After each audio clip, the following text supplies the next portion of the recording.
Books to Read. I am Matt Hernandez, and today we're looking at this book here, Are What You Love by James K.A. Smith. I did not look at what his two middle initials are, so maybe from here on I should call him Professor Smith.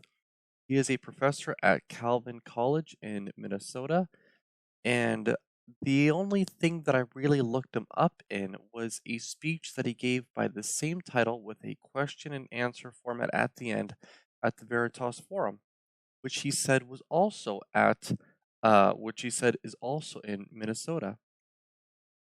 Um, I'm not super familiar with Calvin College and some of those things, so I cannot comment on some of that. This would be my third time remaking this video because, well, the first time I think I might have said a sentence or two that I'm like, should I have said that? And then the second time I think I came off a little bit too slow. So here I am the third time and wondering if my shirt's a bit too wrinkled, but the show must go on, I suppose.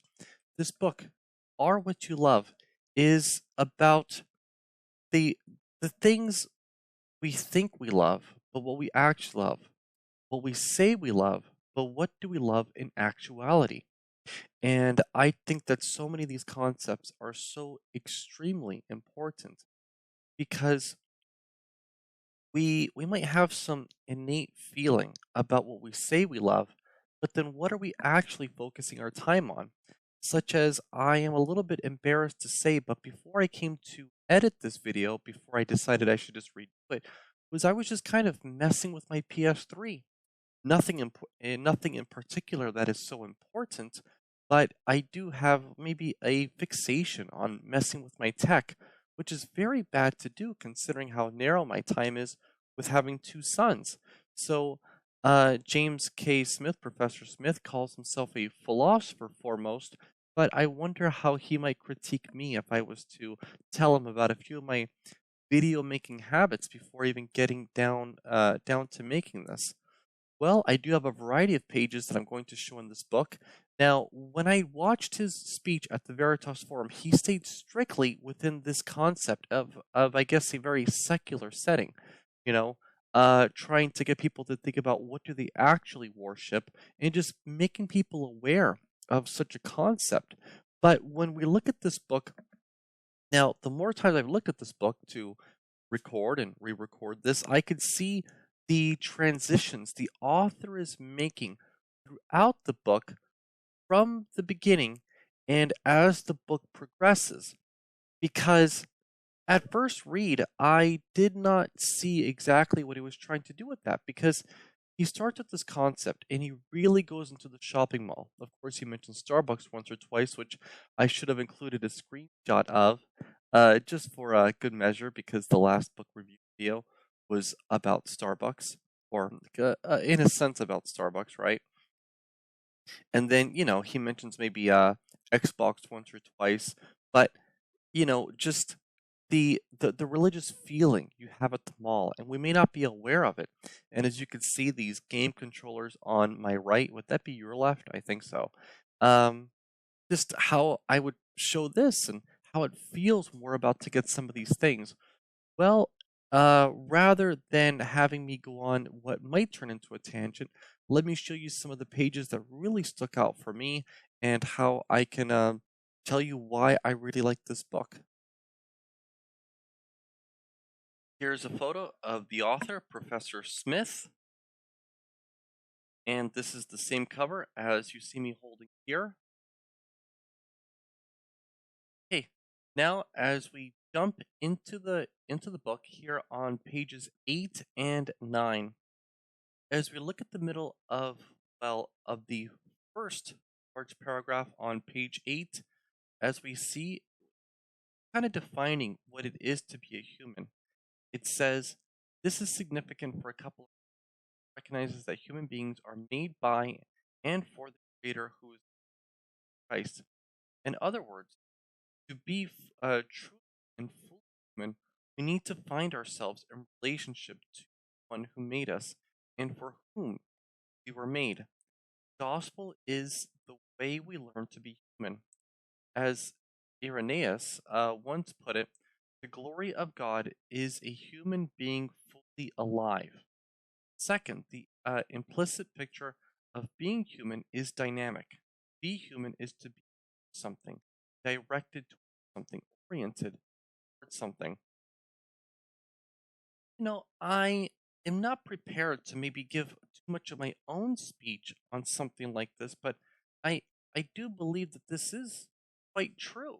You know, if I believe that it is important for me to maybe make these book review videos and I let myself be easily distracted when I have narrow windows of time, it's 9 p.m. Both of my sons are asleep, but they might wake up at any moment. The older one might wake up. Then, if he does, can I still continue making this video? But it would have been my own fault if I let myself be distracted before making this. So, if if any whims of anything to distract me take hold and pull me towards something else, and I'm not being oriented towards God.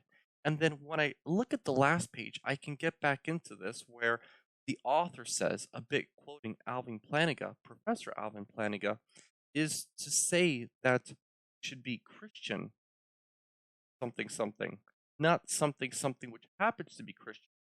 Well, when I get into my own opinion about part of that, I don't even think that maybe I'm respecting my own opinion of that if I'm just letting the whims of maybe some or something online just and grab my attention rather than me, you know, um, finding myself in relationship with one who made me and for whom I was made. And if we can all put some attention into that. Hey, here.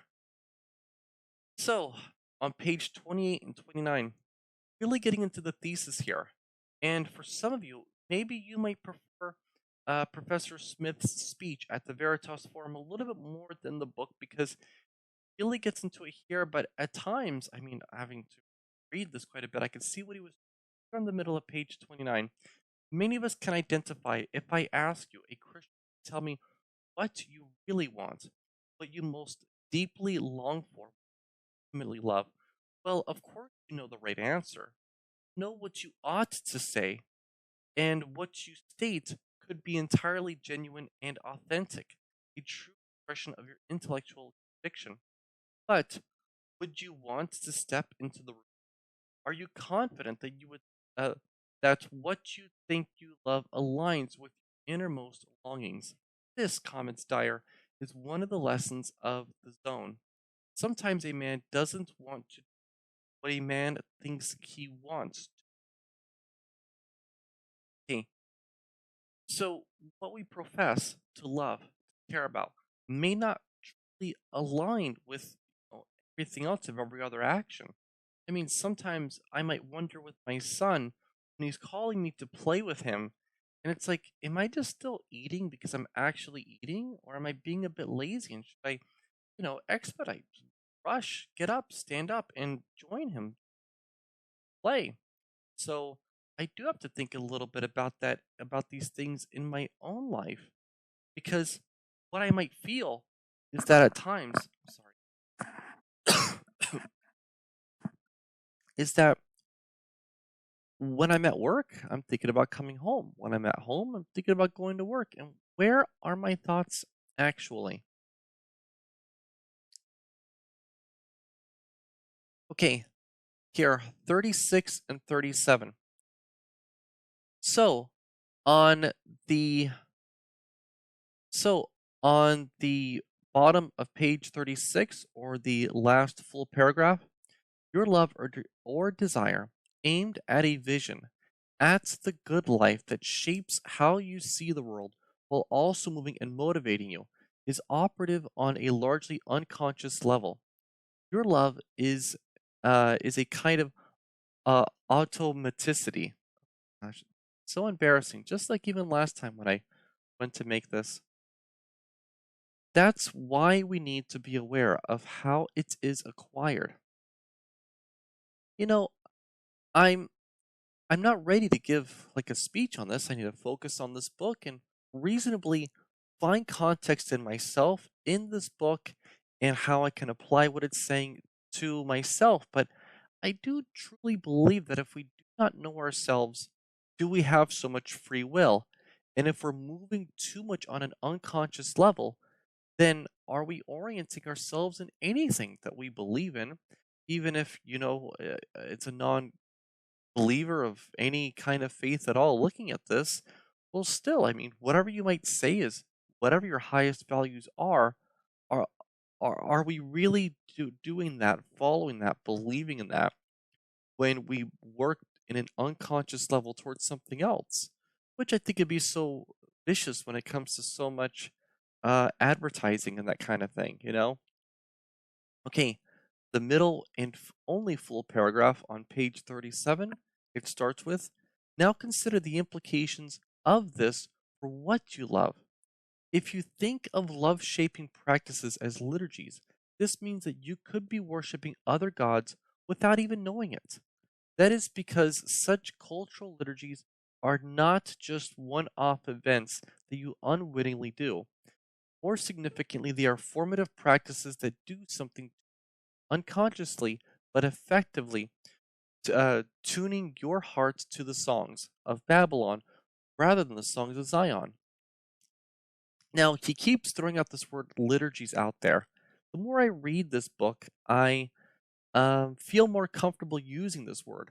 But frankly, maybe I'm not so theologically sound as to use I mean, I think this book was written for the layperson, but nevertheless, when he throws out a few words like this, it doesn't come out so naturally for me to try to say.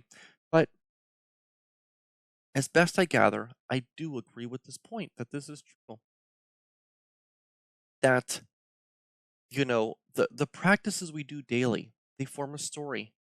And the more I looked at it with this book, I really do resonate with this point because the central thesis of this point is is said by many, theologians, people who work somewhere in psychology, something like this, philosophers. But I also like the emphasis that Professor Smith has on story because one of my favorite books that one day I'll get to, The Denial of Death by Ernest Becker, he covers some of these concepts as well, that we are so gripped with a paranoia, a fear of death, that it controls us, it consumes us, and we seek to worship or be worshipped. Now, the thesis of that book is not the same as this, but there are some overlapping ideas. But I don't know how much that book might have covered story. And we do see that here. Even the daily small stories we do has an impact, such as maybe if somebody says you're always on your phone, but you're not always on your phone, but maybe some emotional memory gets attached even much later on. Or maybe I'm going off a bit on tangent. Let's go to the next page. So here, pages 40 and 41. Okay, so if we look here around the middle of oh, the bottom of page 40, this is when he first begins to mention the mall. One of my quiet moments of parental success was the day our oldest son, then a young teenager, asked me, "Dad, can you drive me to the temple?" I knew what he meant immediately. We had recently had a discussion in which I tried to impress upon him that the local mall is actually one of the most religious sites in town, but not because it is preaching a message or touting a doctrine. No, no one meets you at the door of the mall and gives you their statement of faith that lists the 16 things the mall believes. Well, we do see many statements, right? I mean, some of the malls here have some slogans, and plenty of the stores and there also have slogans and different catchphrases, stuff like that. And I do really appreciate his points with the mall. You guys wouldn't believe how many malls there are in the city that I am in now. And when I go around the mall, I've had to slowly condition my son, because condition the right word, will get him accustomed to him not getting a toy every single time we'll go to the mall or something like this. But I guess it's taken a bit of time. Goes to a toy store, runs around, and he wants these objects. but I guess I'll get back into that point in just a moment. Okay, also a little bit more on the right-hand side. The mall is a religious site, not because it is theological, but because it is liturgical. Its spiritual significance and a threat isn't found in its ideas or its messages, but in its rituals. The mall doesn't care what you think, but it is very interested in what you love. Yeah, I do think they try to pull into what we love. I I agree. Okay, here on page 44 and 45. Now we see a picture of a mall. There are a few pictures in this book. I don't know. I mean, once I saw one picture, I just wanted like more pictures. I don't know why, but I almost like wanted even more pictures. But I mean, so often we probably read books with no pictures. Here on page 45, it is either case after time spent focusing on and searching in what the faithful call the racks with our newfound holy objects in hand, we proceed to the altar that is the consummation of worship, while acolytes and other worship assistants help us navigate our experience. Behind the altar is the priest who presides over the consummating transaction. It is this religious transaction of exchange and communion. Okay, he goes on for another sentence or four or five with this, but I also wanted to highlight how I have issues with this in my own life. You know, um, maybe you had seen I had a few of these. Right, this is a Wii controller. Now, as I show these, I have many more than these. Now, perhaps the Wii and Wii U were just unfortunately made to have to use too many, but I mean, I also willingly choose to get even more of these than what is necessary to just sit down, play a game. In fact, I don't even play that much. I will just find time to tinker. Uh, and lastly, I have more, but I think this captures the point enough. And I have so many of these. And it's like, why? Why do I do this to myself? I don't know. I'm thinking about getting another one or two, maybe around Christmas or a bit after. So I certainly do agree that the premise here is true. And maybe oftentimes, I mean, in the middle of the page, maybe you can see it with newly minted relics, as it were, which are themselves the means to the good life embodied in the icons who invite us into this participatory moment in the first place. So we make our sacrifice, leave our donation. And when I see that, our sacrifice, for the past, what is it, like 2 months maybe? Maybe it hasn't even been that long. But I started listening to Dave Ramsey because I was listening to another Ramsey personality and I didn't even know what that connection was. And there does seem to be some sacrifice. Some people, they just buy things. And I'm obviously guilty of this too and getting better, but doesn't it almost feel like we are absent free will at times when we do these actions? When we feel this excitement in our chest that this object is going to make us a bit happier or somehow improve our lives, and instead it just stays in a drawer in the living room and never gets touched? Okay, so on this next page, so here we go with this word liturgy again. Pages 52 and 53. On the only full paragraph on 52, by our immersion in this liturgy of consumption, we're being trained to both overvalue and undervalue things. We're being trained to invest them with a meaning and significance as objects of love and desire, in which we place disproportionate hopes. Yeah, I think this is true. Just as I had said, and in a sense, we do begin to undervalue things with the more things we get because then we don't use the other things we have. I mean, uh, getting caught up in some of this stuff years ago, I had bought a Sega Dreamcast, and I'd always liked retro gaming and that kind of thing. But I think I got caught up a bit in the YouTube stuff about it, you know? Every year there's going to be videos that will say why you should have X in 2026, why you should have X in 2027.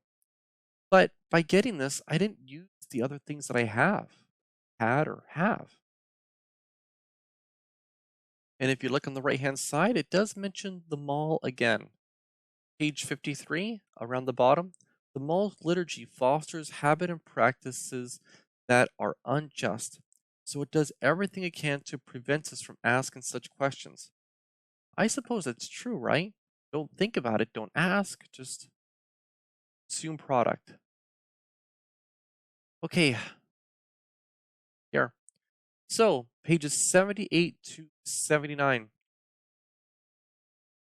Here, on page 79, in the first full paragraph, this is why those of us who inhabit postmodernity have so much to learn from ancient Christians, because the rituals and liturgies of their surrounding cultures were much more overt. For example, their civic, political spaces were unabashedly temples, whereas our traffic under euphemisms, stadiums, capitals, universities. Now, I think this is so true. I mean, with events of the past, some of the U.S. Capitol buildings, I mean, like both state and federal, the Capitol buildings had been called cathedrals. And many have called universities something of a place of worship as well. Is that ironic because Professor Smith works at Calvin University or Calvin College? I don't know how much Christian university is like a place of worship also at the same time. I have never really been to a Christian university other than maybe just passing through. I don't know.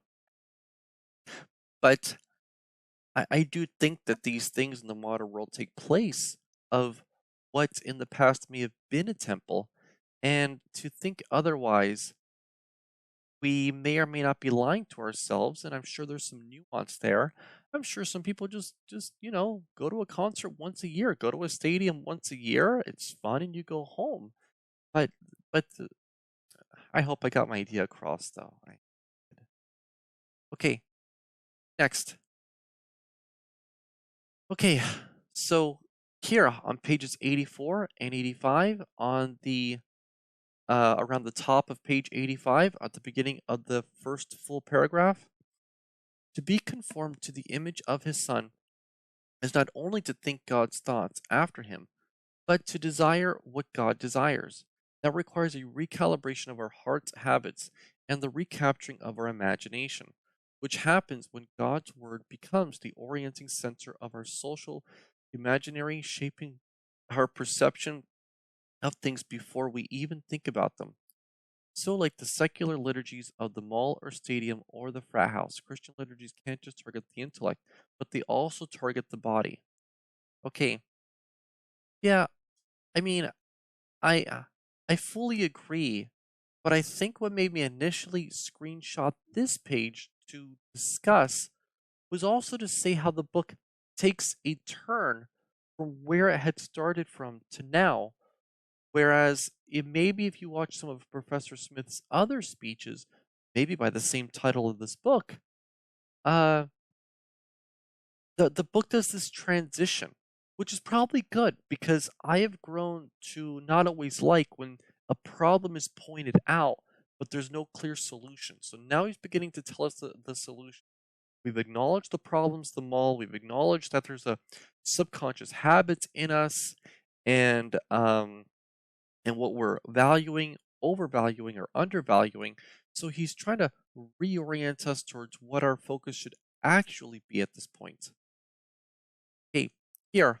So the point of story, page 92 and 93. On page 92, at the bottom, you see a picture. You see a picture of two boys being told a story.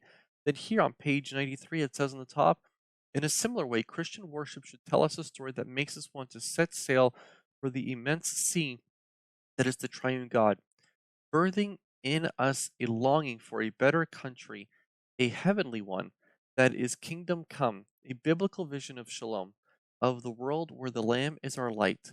So, okay, then on the next paragraph, worship works as fiction does, both traffic in story and target the imagination. Thus, an axiom for novelists is also relevant for worship leaders. Show, don't tell. And a profound little book of literary criticism, how fiction works. So, when I first took this screenshot, I didn't see what the author was doing. I just liked the point of story. Now, though I may not only review literature, or I mean fiction, because by a sense this book may meet many people's definition of literature, but at second reading, I had seen that the author throughout the book was discussing story. He has been discussing story. Our daily habits tell a story. There's a liturgy there. What story could those be telling us? So that is a point that I'd sort of missed at first. And it also is quite essential because, I mean, for instance, I profess my faith to my family. They see me looking at Christian content online. This is my third time trying to make this video, but do I maybe pray enough as a family? Do we do some of those activities together at times? And some of those stories will also matter later on as, a father and having kids and stuff. Okay, here, this concept of confession. So on the right hand side, page 100, also look here, page 102. Page 102 also, if you look on the middle of the first large paragraph, Protestant excarnation has been ceded its business to others. If you're looking for a message, an inspirational idea, some top-up fuel for your intellectual reciprocal, well, there are entire cultural industries happy to provide that. Why would you need church? You could watch Ellen or Oprah or a TED Talk. Yeah. And the author discusses tradition, as he said the how the ancient Christians were. And I mean, growing up where I did, there wasn't always a very large sense of tradition.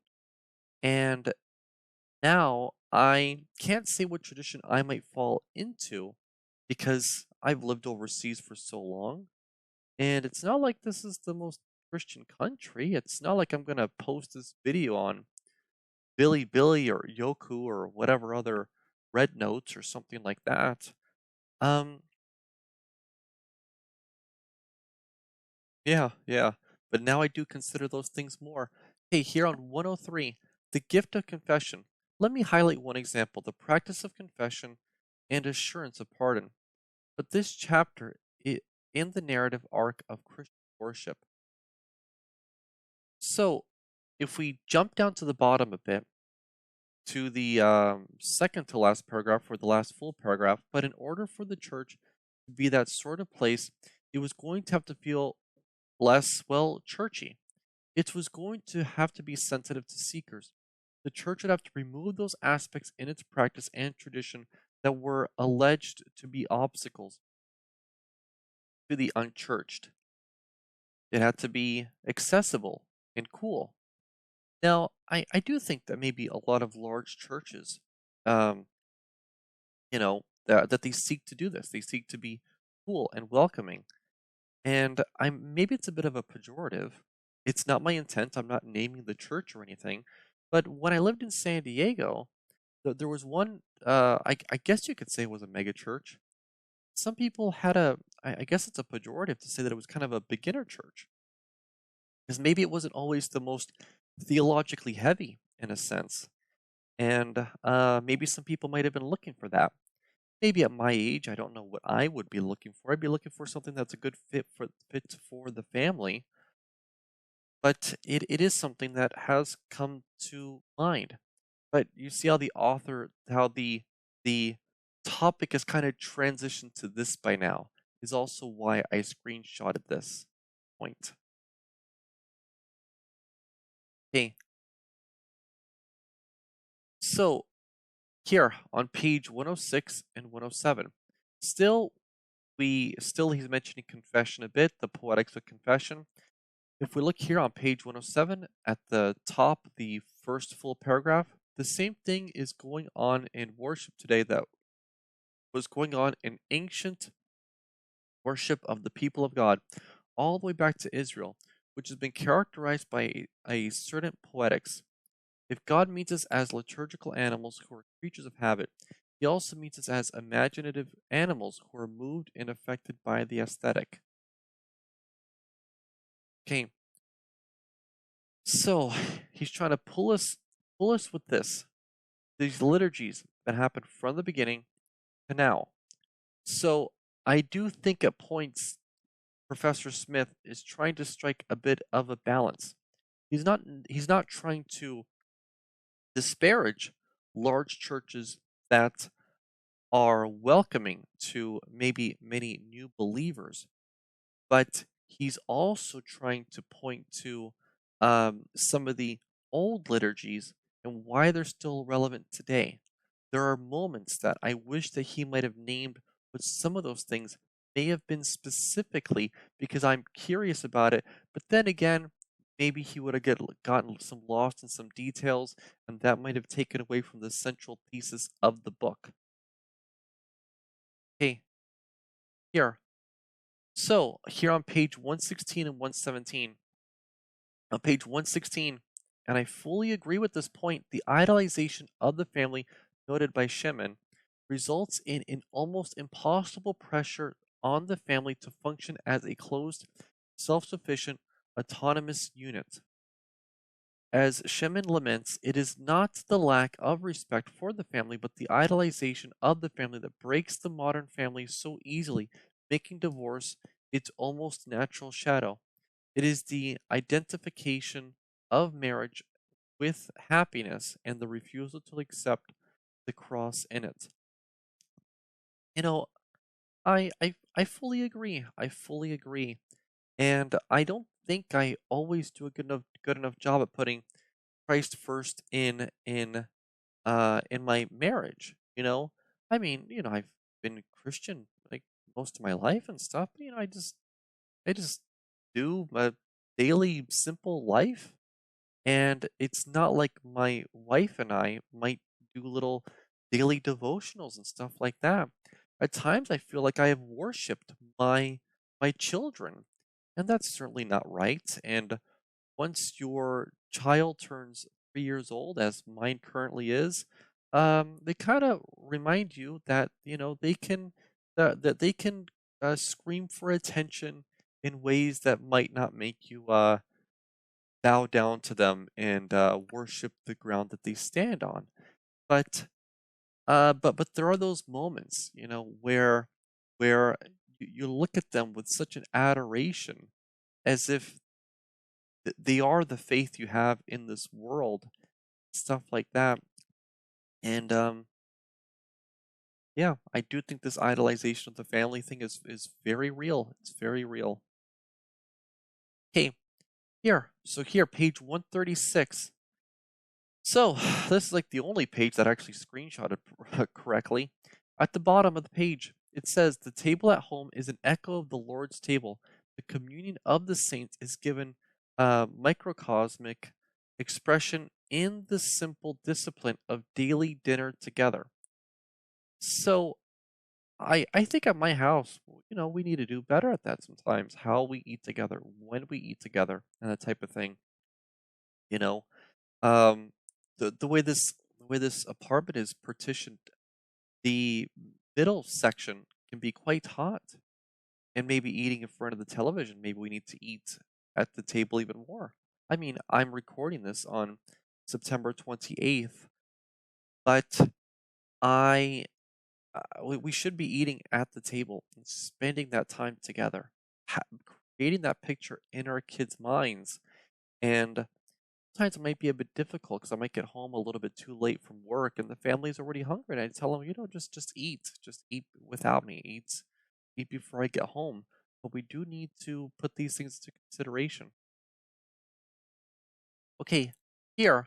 So on page 144 to 145, the more times I try to record this, the more I'm understanding what the author was getting at. But here where they're talking a bit about youth groups at churches. And now I'm beginning to see a bit more of the connections that the author was trying to make. Now, here on the middle of the first large paragraph on page 144, the cheery atmosphere that creates room for a hip, young teacher to emerge with either a broadly moralistic message, don't drink, don't smoke, and above all, don't have sex, or generally therapeutic message, we're just here to love on you, as if the gospel were one big hug.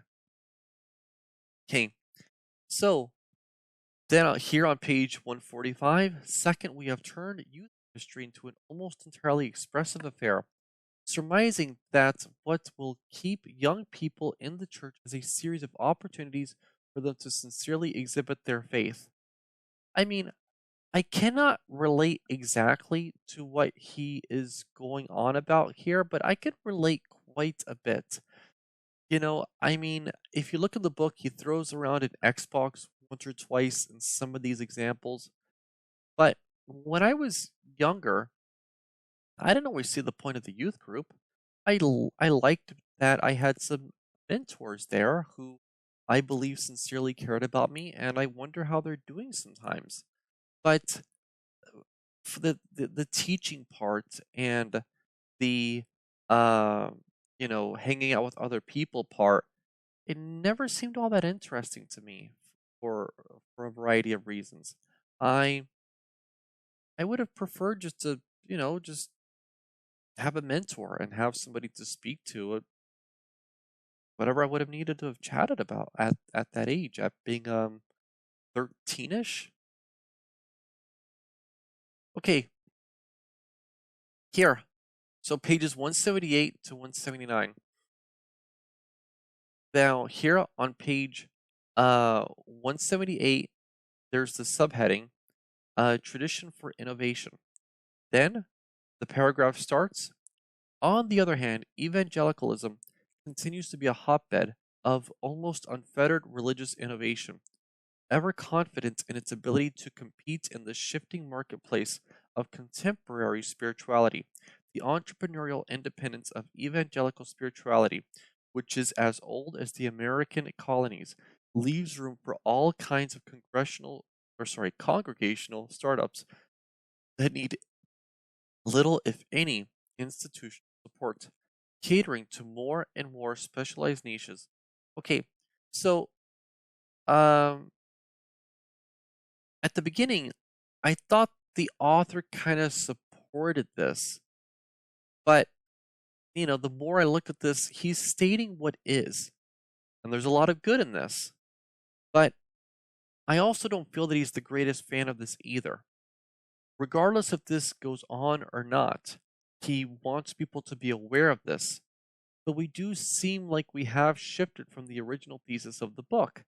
And I guess as we see what it is that we worship, we might consider how we worship at the place of worship as well, right?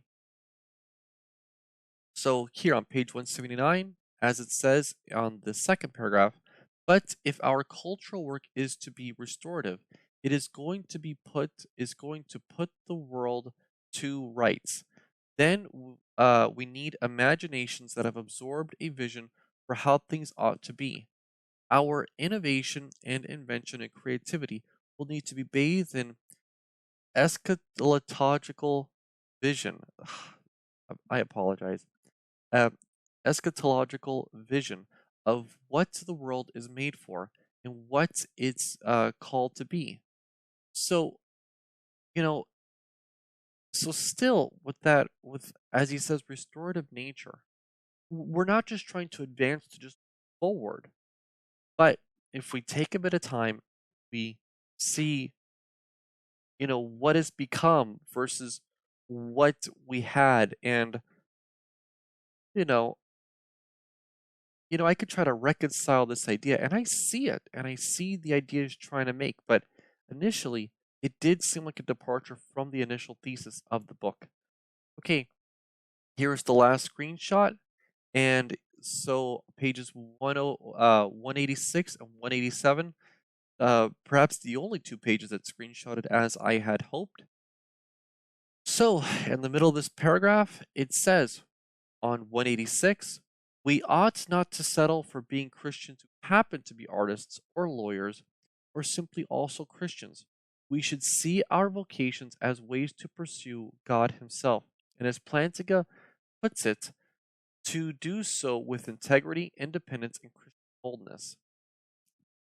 You know, I I don't know. Am I pushing back to think that for a lot of people it is okay to just be a something that happens to be Christian? I think there's a lot of good in that too. Or maybe with how a person identifies this concept in themselves, you know, maybe certain types of media would be better if people I, I don't know, I'm not an expert in any kind of media of novels or movies or something, but maybe at times that people sort of reoriented how they figure that they are both or the Christian first, but still I don't know. I don't want to disparage anybody, but still try to make something quite artistic and stuff. Because sometimes I might watch a movie and it just seems very low budget and tacky. But you can find some low budget movies and the cinematography is still up to par, you know? I believe I covered most of the main points of the book that I wanted to cover. And it did seem that regardless of how many times I'd gone over it, that unless I'd gone very specific with only a few points, that there is quite a bit to say in this book. It is a short read, but it will have the reader thinking quite a bit about what he's saying and how we can digest it and how we can apply it in our lives. I mean, the next book that I'm going to read, a Stephanie Plum novel, Forever 14. Maybe that book won't have so many places in it that I can really reflect back onto myself as I review the book. So this one did seem like it was going to be a long one regardless, and I can try to work on that in the future. For now, take it easy and have a wonderful day.